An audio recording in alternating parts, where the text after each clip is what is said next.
Unidade 1. Tecnologia, corpo, movimento e linguagem na era da informação. Aula 5.2. Conteúdo. Humanismo. Habilidade. Compreender as mudanças socioeconômicas iniciadas no século XIII, que transformaram a Europa medieval e favoreceram o surgimento de uma mentalidade humanista e reconhecer as características dessa produção literária, explicando em que diferem a poesia palaciana e a trovadoresca. Olá, pessoal, boa tarde aos professores e professoras, nossos alunos. Eu sou a professora Dinancy, estarei com vocês hoje, provavelmente amanhã e depois, no lugar do nosso querido professor Júnior, e logo depois ele retorna, ok? Então vamos revisar aquilo que você já aprendeu na primeira aula. Vamos lá, então?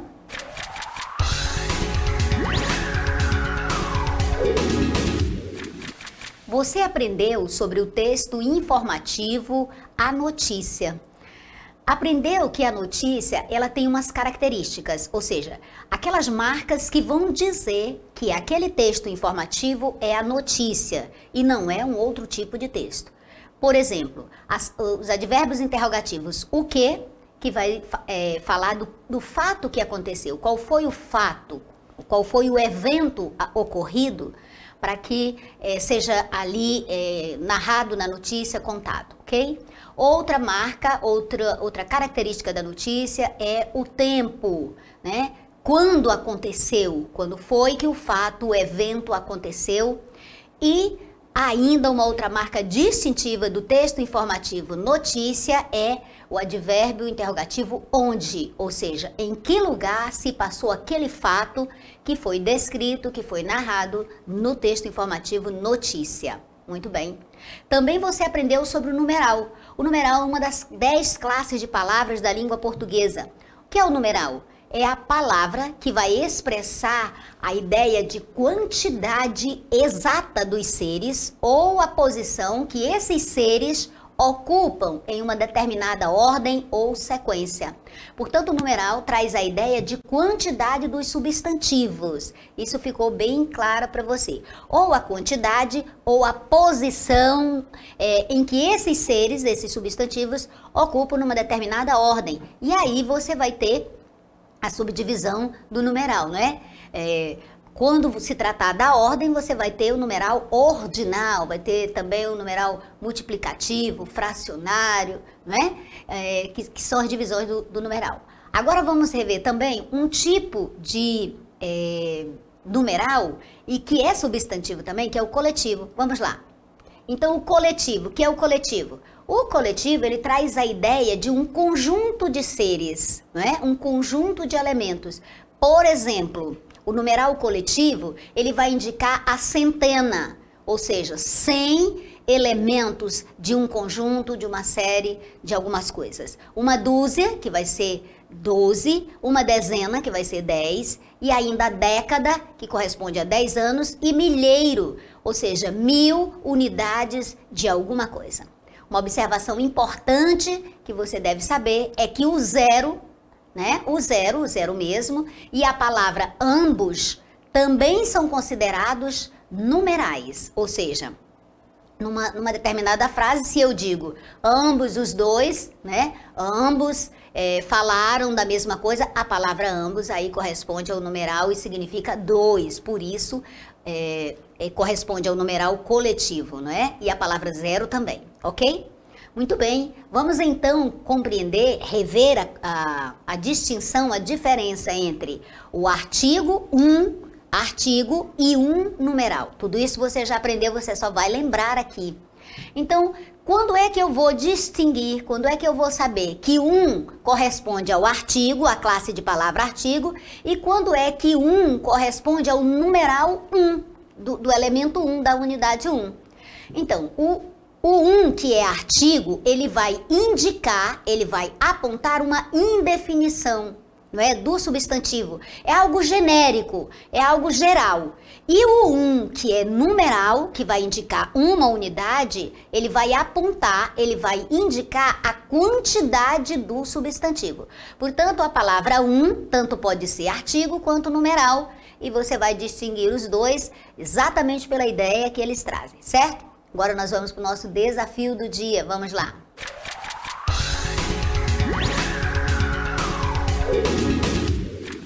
Olha aí, pessoal, a nossa aula de hoje vai tratar de literatura. Vocês gostam de literatura? Espero que gostem. Nós gostamos muito. Eu quero que você observe atentamente esta imagem que está aí, alguém de braços abertos, né? Então você observa esta imagem e, juntamente com os colegas, conversem, discutam de que maneira, de que forma esta imagem pode significar, pode representar o humanismo, assunto da nossa aula de literatura agora. Vamos para ela.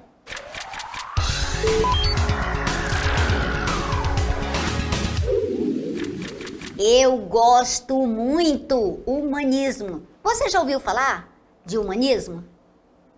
Já ouviu falar de humanismo? Eu tenho certeza que você já ouviu falar. Olha, o humanismo é um período da história muito importante, um momento muito importante para a sociedade. Veja bem, você estudou na aula de ontem sobre o trovadorismo, né? Trovadorismo que se inicia no século XII e vai até o século XV, alguns autores dão até o início do século XVI. Pois bem, a ideia, a filosofia e as ideias predominantes nesse período, que corresponde ao trovadorismo, à Idade Média, é o teocentrismo. Pois bem, no humanismo, que é um novo olhar para o mundo, né? Esse novo olhar para a sociedade e para o mundo, então você já tem uma nova visão, novos valores para essa sociedade, para esse mundo. E esses valores, esse novo olhar, essa nova visão de mundo, ela não está baseada, não é? Em Deus como sendo o centro do universo e que o homem é um ser imperfeito, um ser inacabado e que precisa se religar a Deus através da religião. O humanismo, ele traz a ideia de o homem tomando as rédeas do seu destino e o homem no centro de todas as coisas, no centro do universo. Ou seja, o humanismo, ele traz a ideia de que é o homem que governa todas as coisas. Deus, então, é retirado, a ideia de Deus comandando o mundo, sendo o centro da vontade, nos céus e na terra, é retirada. Eu continuo crendo que Deus é no centro de todas as coisas.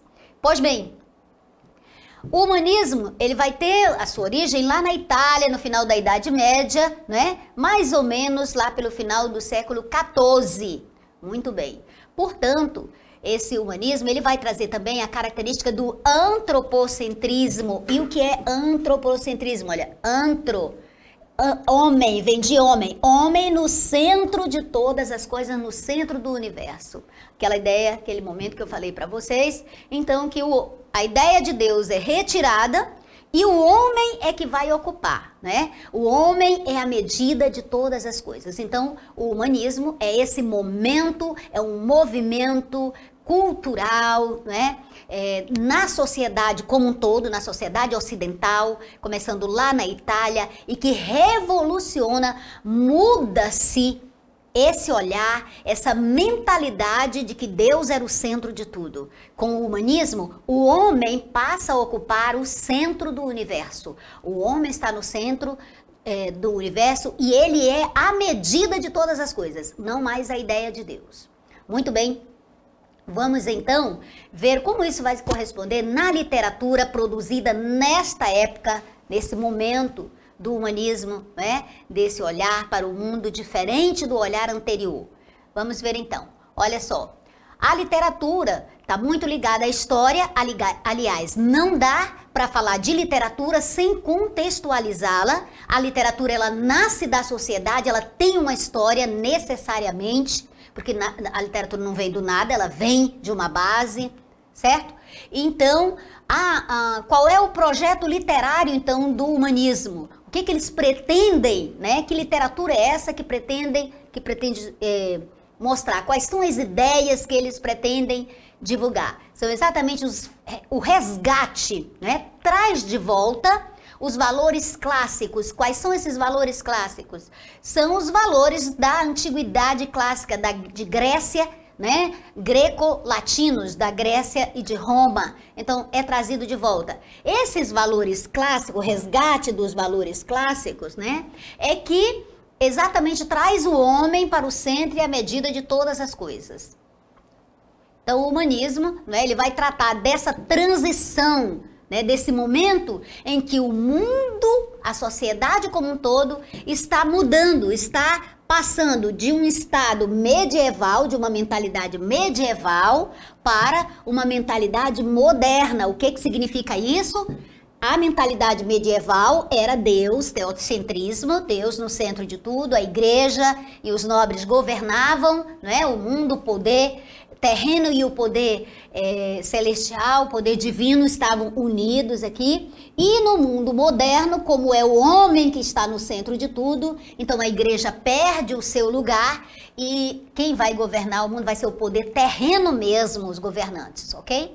Então, esse projeto literário também vai mostrar esse olhar, esta maneira de entender o mundo de modo racional, né? É um olhar racional para o mundo, a razão, não mais a religião. Então, entenda isso. Enquanto o trovadorismo tem uma mentalidade cristã, teocêntrica, o humanismo, a mentalidade é antropocêntrica. É o homem que vai ser a medida de todas as coisas, não mais a fé, não mais o coração, e sim a razão, né?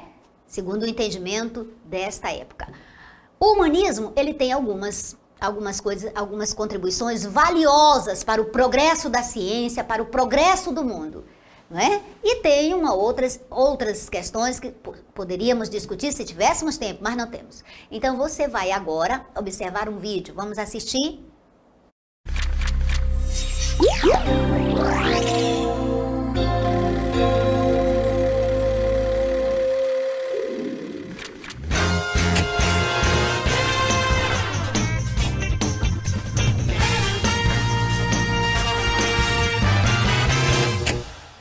Olá, tudo bem? Começa agora mais um Semean Talk Show. E hoje nós vamos falar sobre um dos assuntos mais comentados entre a juventude, o humanismo. E para isso, eu quero chamar uma convidada super especial, ela que é a poderosa da história, professora Isabel. Venha para cá conosco! Quero receber aqui a nossa convidada, tudo bem? Tudo bem, quero dizer que é um prazer enorme estar aqui para essa nossa conversa sobre o humanismo. E nós vamos aqui tentar entender um pouco mais, já estou aberta às perguntas. Professora, eu quero começar com uma curiosidade. Por que esse nome humanismo? Bem, por que humanismo? Porque o humanismo ele contesta os valores medievais. E os valores medievais estavam baseados no teocentrismo, Deus no centro das coisas. E o humanismo quer fazer justamente esse movimento de tirar o foco das relações morais, filosóficas e estéticas de Deus para o ser humano, quer se focar nas relações humanas. Muito bem, então observem, nós temos aqui um momento teocêntrico, Deus como centro, não é isso? Isso mesmo. E aí agora estamos no momento antropocêntrico, o homem como centro. Fala-se sobre cientificismo, descobertas. O que aconteceu nesse momento? O que vai acontecer? O cientificismo é uma das características do humanismo. Bem, quando Deus era o centro de tudo, tudo era respondido através da sua vontade. Por que chove? Porque Deus quer. Por que as pessoas se acidentam? Por que as pessoas ficam doentes? Por que algumas morrem? Por que outras se curam? Porque Deus quis assim. Dentro do humanismo, o homem como foco, nós vamos ter a ciência respondendo a essas perguntas. Não é mais um método natural para se chegar à resposta das questões, mas a pesquisa, a investigação. Então, por isso a gente vai ter o cientificismo como característica do humanismo. Opa, interessante então, né? Nesse momento do humanismo, o homem descobre alguma coisa aí, né? Tem algo novo acontecendo. Consegue lembrar de alguma descoberta do homem? Muito bem, nós vamos ter aí os cientistas determinando que não são os astros que giram em torno da Terra, mas a Terra que gira em torno do Sol, por exemplo, que vai causar nessa época, já que a igreja vai contestar bastante essa ideia, porque a Bíblia fala dos 4 cantos da Terra, então a Terra tinha que ser quadrada, por exemplo, outra questão que era bastante questionada nesse período, nesse momento. Então, o homem ele vai começar a descobrir e também a resgatar, porque o próprio movimento humanista é um resgate do que houve na Grécia Antiga, na Roma Antiga, onde o homem era colocado como centro, onde já se questionava a religião como a resposta para tudo. Muito bem. E hoje? Hoje nós ainda temos o homem como centro do universo? Tem uma ideia humanista hoje ou teocêntrica? Como é que está? Bem, as redes sociais estão aí para mostrar que a gente está mais humanista do que nunca, né?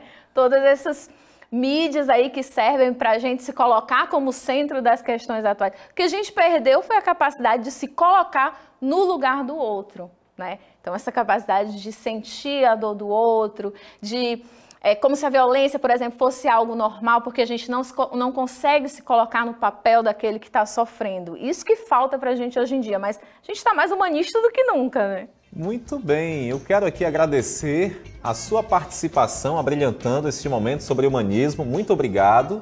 Neste momento nós encerramos o Talk Show de hoje e fique ligado porque teremos mais edições. Um forte abraço.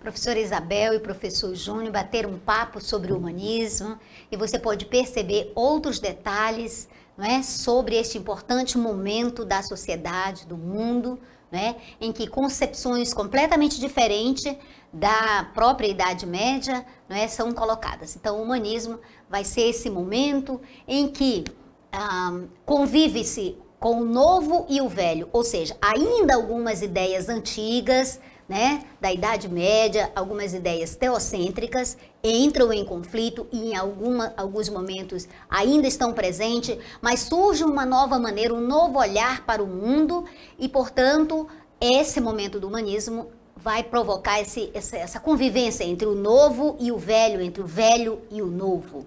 Agora, é importante você notar que alguns elementos que vão favorecer essa nova mentalidade humanista, não é, para o mundo, esse novo olhar racional para o mundo e para o ser humano, vai ser exatamente aquele contexto que nós colocamos no início, não é? A Itália, no final do século XIII, e suas cidades-estados, elas são cidades prósperas, né? O comércio, o desenvolvimento das cidades e tudo isso, não é, vai modificar essa maneira, essa forma de ver o mundo. Por quê? Antes a riqueza, na Idade Média, era exatamente a terra.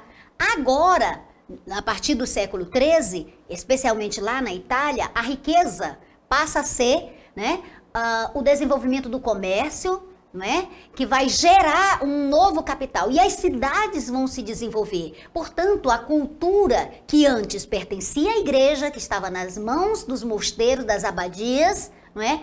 Passa agora para a sociedade mercantil, para essa nova burguesia que está começando a surgir, enriquecida pelo capital gerado pelo comércio entre as cidades, Gênova, Pádua, outras cidades da Itália. Muito bem.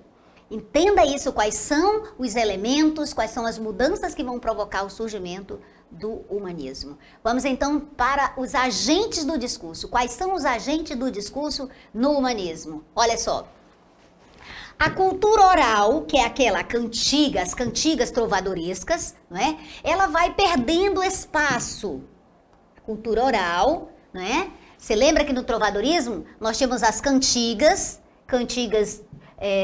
lírico-amorosas e cantigas satíricas e eram transmitidas oralmente, cantadas, não é? A partir do humanismo, nós vamos ter um outro modelo de cantiga, que é a chamada poesia palaciana. Então, essa transmissão de cultura oral das cantigas, cantadas, né, com instrumento, com dança, elas vão perder espaço, certo?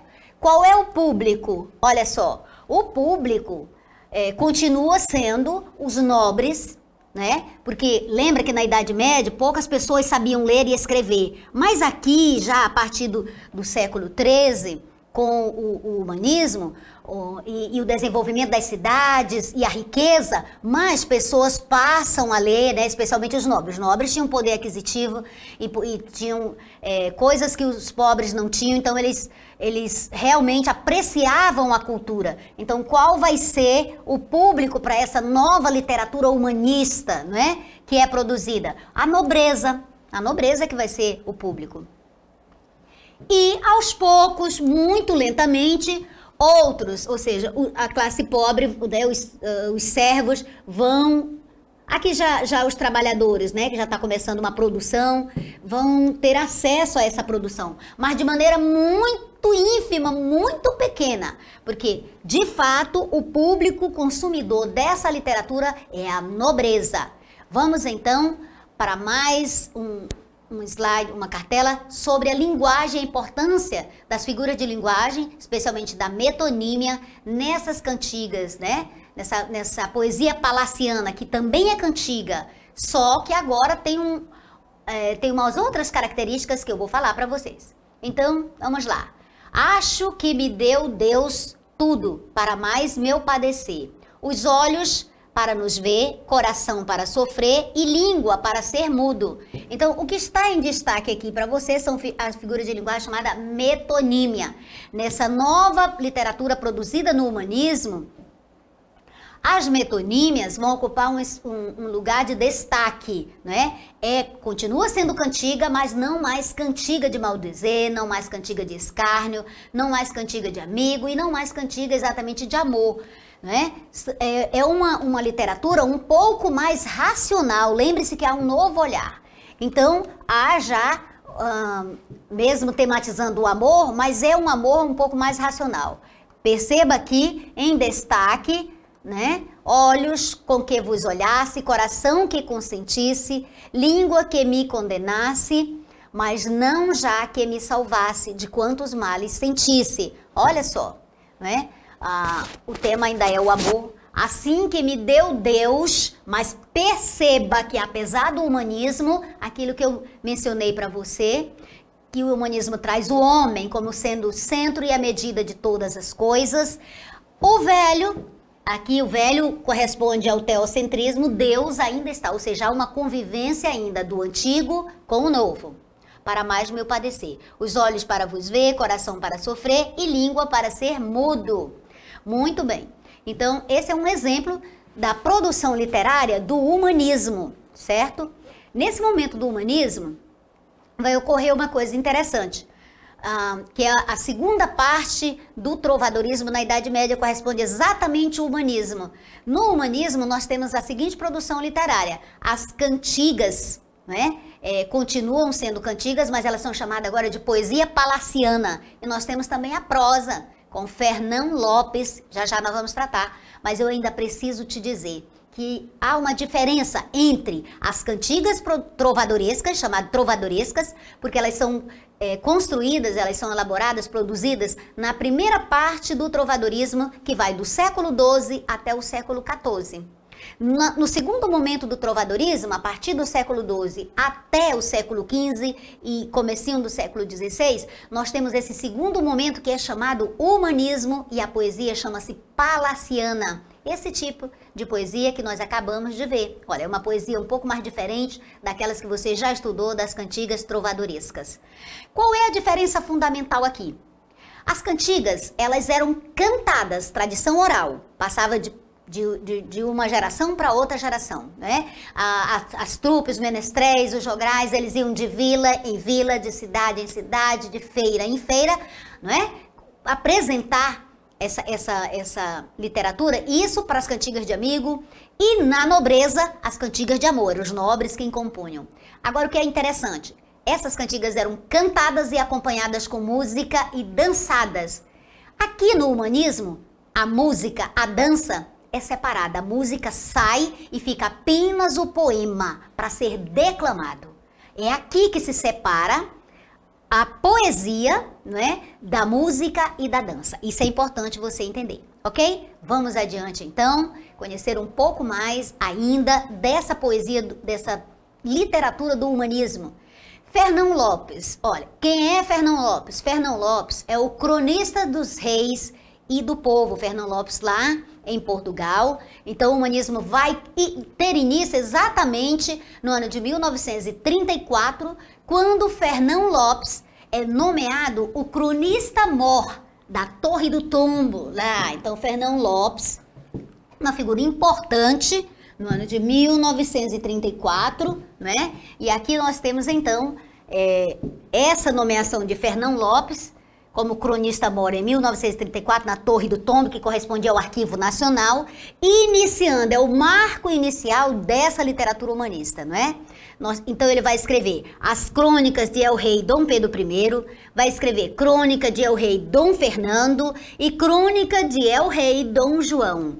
A história, exatamente a historiografia de Portugal, dos reis de Portugal. Vamos conhecer agora as características da poesia palaciana. Muito bem. Poesia palaciana, vamos reforçar para você. É essa poesia produzida no segundo momento do trovadorismo, que é o humanismo, corresponde ao humanismo. A poesia palaciana, público-alvo são os nobres, que você já sabe. E quais são as características que nós podemos observar? O amor vai ser menos idealizado, lembre-se disso. Por quê? Porque há um novo olhar, um olhar muito mais racional para o mundo, para o ser humano, para a sociedade. Está baseado nos valores clássicos da antiguidade greco-latina, certo? No primeiro momento do trovadorismo, ali do século XII até o século XIII e XIV, o amor é bem idealizado, é aquele para dama, né, inatingível. Outra característica da poesia palaciana é o ritmo. O ritmo da poesia palaciana é bem próprio, ou seja, vai ter rimas e versos redondilhos. Redondilha maior, redondilha menor, né? E o uso sistemático de formas poéticas, como por exemplo, trova, vilancete, cantiga e esparsa. Veja bem, essas formas aqui, elas vão existir, a trova, o vilancete, a cantiga e a esparsa. A cantiga nós já temos no primeiro momento, mas essas outras, a trova, vilancete e esparsa, são características desse segundo momento do humanismo, da poesia palaciana. Vamos então a um vídeo para você entender como se dá essas estruturas paralelísticas, não é? Esse uso sistemático dessas formas poéticas. Vamos lá então.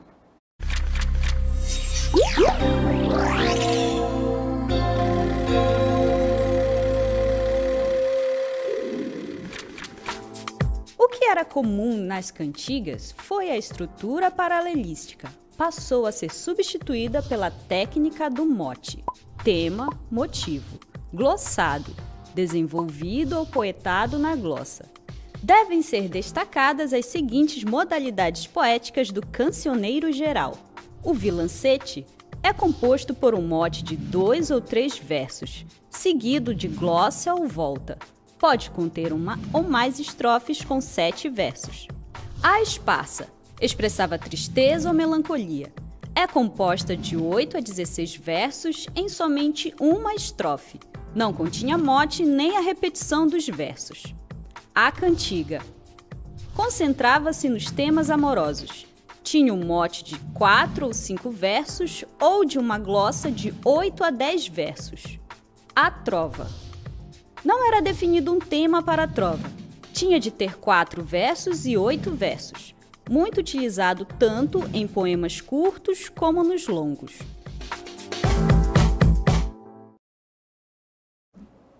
Ok, então você viu aí as características dessa poesia palaciana, né? Como é que ela era composta e que tinha o ritmo próprio, que tinha características próprias.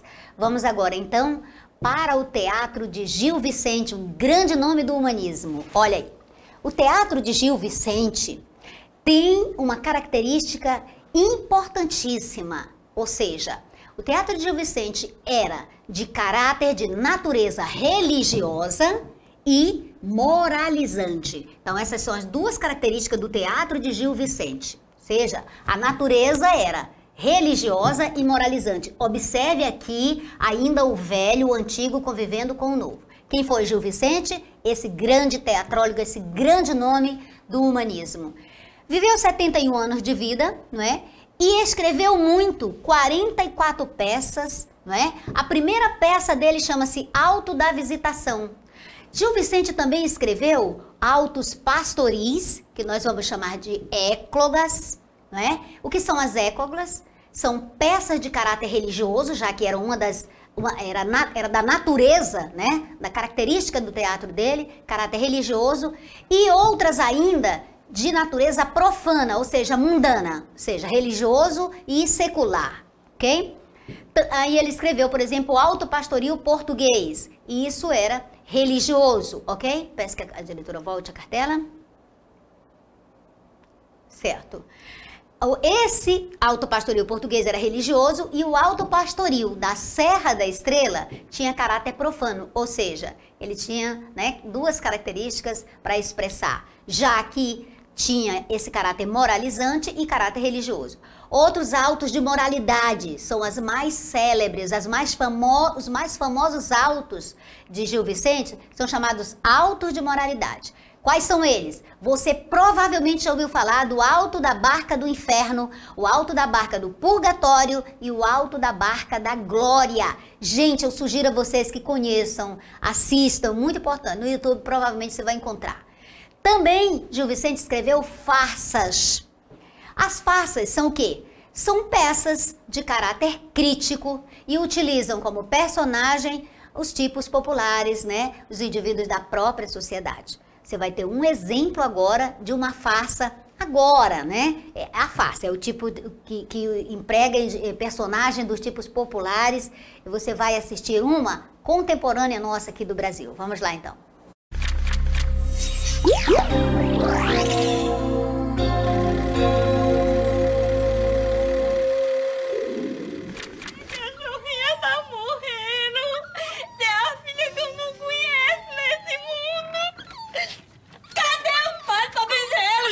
Não pode vir. Diz que o bispo está aí, que só benzia se fosse a cachorra de Antônio Moraes. Gente mais importante. Porque senão o bispo pode reclamar. Que história é essa? Então pode benzer a cachorra do Major Antônio Moraes e a minha não? Que é isso? Que é isso? Eu é que pergunto, o que é isso? Afinal de contas, eu sou presidente da Irmandade das Almas. E isso é alguma coisa. É, padre, o homem aí é coisa muita. Presidente da Irmandade das Almas. Pra mim, isso é um caso claro de cachorro bento. Benza logo essa cachorra e tudo fica em paz. Não benzo, não benzo e acabou-se. Eu não estou preparado para fazer essas coisas assim de repente, sem pensar, não. Quer dizer que quando era pra benzer a cachorra do Major, já tava tudo pensado. Pra benzer a minha é essa complicação.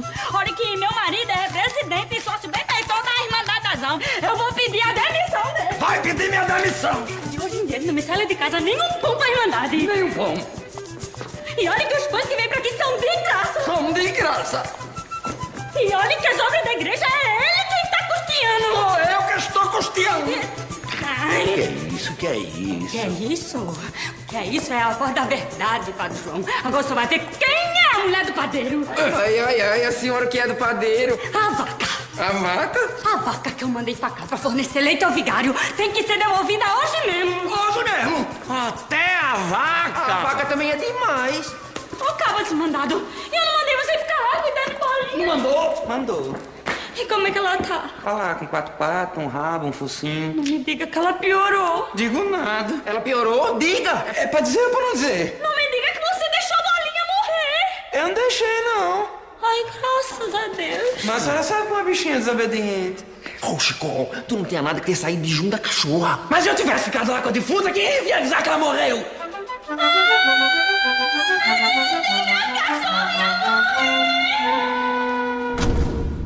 A cachorra cumpriu sua sentença. Você com certeza já assistiu, né, esse Auto da Compadecida, muito interessante. Faça então, é um texto para ser representado e tem caráter crítico com tipos populares. Muito bem, turma, chegou o momento de termos o comentário sobre os desafios, né? Vou fazer o desafio 1, mostrando aí para vocês na TV Interativa, cada uma dessas imagens, né? Que elas, com certeza, elas representam um numeral. A palma de banana, por exemplo, vocês estão vendo aí, tem várias bananas, não é? Aqui a pizza, né, vem da ideia de divisão, né? No caso aqui são os fracionários. E aqui nós temos o bolo também, são os numerais fracionários, porque você tira uma parte, né?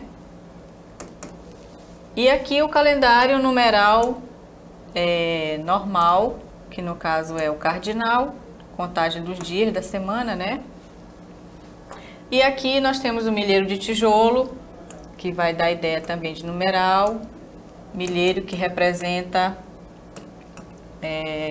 1000 tijolos, né? Uma grande quantidade.